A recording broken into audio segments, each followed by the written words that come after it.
Halo teman-teman, di topik sebelumnya kita sudah membahas mengenai COVID-19 dan bagaimana respons yang dilakukan pemerintah.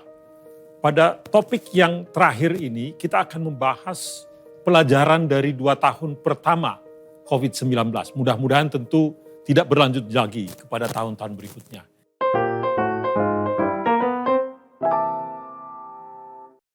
Kita tahu 2 tahun lalu Organisasi Kesehatan Dunia (WHO) menyatakan bahwa COVID-19 menjadi pandemi. Pandemi itu artinya dia sudah menyebar ke seluruh dunia ini. Jadi batas-batas negara menjadi tidak jelas lagi. Sejak itu lebih dari 6 juta nyawa di seluruh dunia telah hilang karena penyakit ini. Di Indonesia juga sekitar 150.000 nyawa hilang juga. Kehidupan sehari-hari kita berubah dalam banyak cara.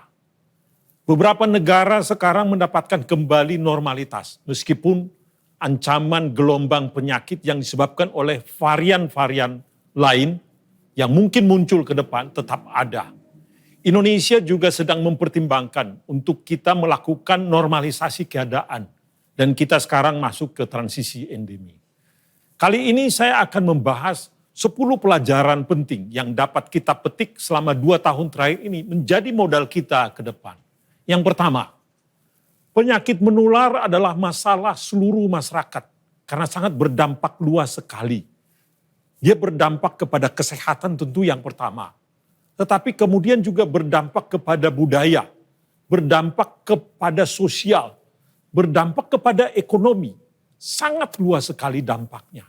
Jadi kita tidak boleh memandang rendah bahwa penyakit menular itu hanya kesehatan, tetapi menyangkut kepada seluruh kehidupan kita. Yang kedua, paradigma pengembangan vaksin telah berubah ya dalam keadaan darurat ini dan cepat terjadi.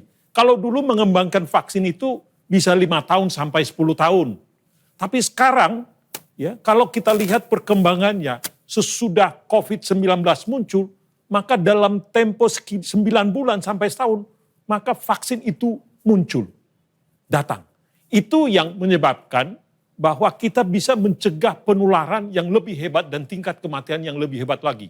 Kalau kita bandingkan dengan flu Spanyol yang di tahun 1918, tentu apa yang kita lihat sekarang ini tingkat kematian kita sudah jauh lebih rendah. Yang ketiga, ketersediaan dan produksi vaksin dan pemerataan distribusi tentu harus dilakukan perubahan secara mendasar dan struktural. Yang kita lihat di situ bahwa produksi vaksin untuk negara-negara berkembang itu sangat tertinggal sekali. Sehingga negara berkembang ini tergantung kepada negara maju. Tentu kita dalam keadaan penyakit menular ini, kita tidak bisa bandingkan mana kaya, mana miskin. Semuanya kena. Dan sayangnya negara berkembang itu yang paling terkena di sini. Yang keempat, kepercayaan atau trust adalah satu persyaratan yang paling sulit dan sangat penting untuk bagaimana kita mengatasi pandemi ini. Kalau kita sudah tidak percaya kepada pemerintah, maka rakyatnya atau masyarakatnya tidak mau memenuhi atau patuh terhadap aturan-aturan kesehatan, maka dampaknya tentu akan sangat signifikan. Oleh karena itu, trust itu penting. Bagaimana pemerintah membuat kebijakan secara konsisten, itu menjadi kunci sehingga dia mendapatkan kepercayaan dari masyarakat.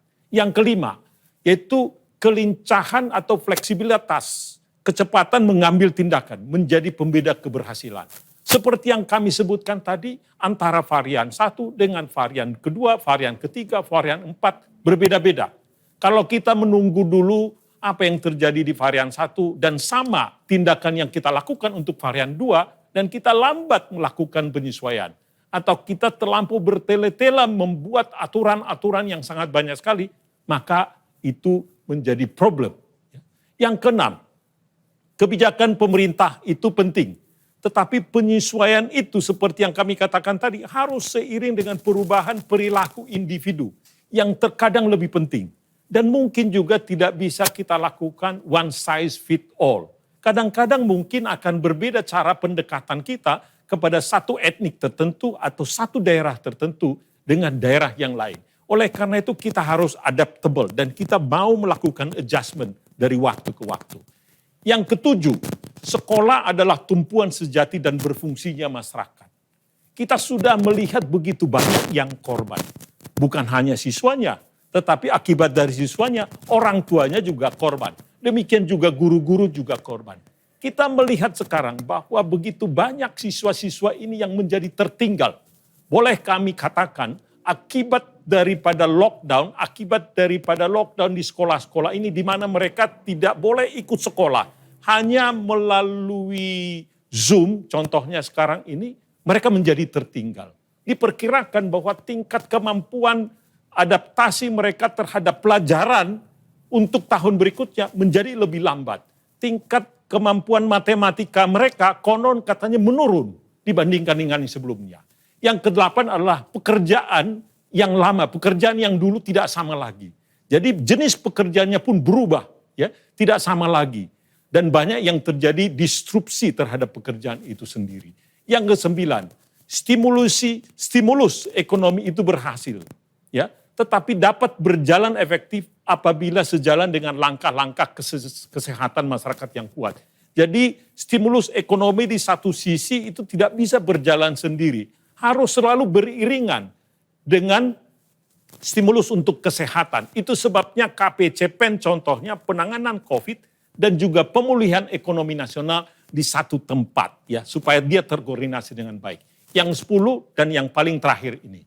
Apakah kita menghadapi pandemik ini di masa yang akan datang bisa kita lakukan dengan baik atau tidak? Akan sangat tergantung bagaimana kita berinvestasi, ya, dan juga mendapatkan pelajaran dari apa yang kita alami sekarang ini. Kelembagaan juga harus dibangun supaya kita bisa merespon dengan cepat terhadap perkembangan-perkembangan dan juga terhadap pandemi yang mungkin akan dihadapi oleh masyarakat kita, dihadapi oleh penguasa-penguasa di masa yang akan datang. Demikianlah adalah mana satu negara itu berkembang dan faktor-faktor apa yang menyebabkan satu negara itu maju dan berkembang. Topik yang kedua tadi kami sudah jelaskan bagaimana sejarah perekonomian Indonesia dan kita coba tadi praktekkan apa yang saya jelaskan di topik pertama di topik yang kedua. Topik yang ketiga tadi adalah mengenai bagaimana pandemi 19 itu masuk ke Indonesia dan bagaimana Indonesia meresponsnya. Kemudian topik yang keempat tadi, yang terakhir adalah pelajaran apa yang kita petik, yang untuk kemudian kita bawa ke masa yang akan datang sehingga kita lebih siap lagi. Demikianlah teman-teman, apa yang saya sampaikan tadi, mudah-mudahan bermanfaat. Saya Raden Pardede, sampai jumpa.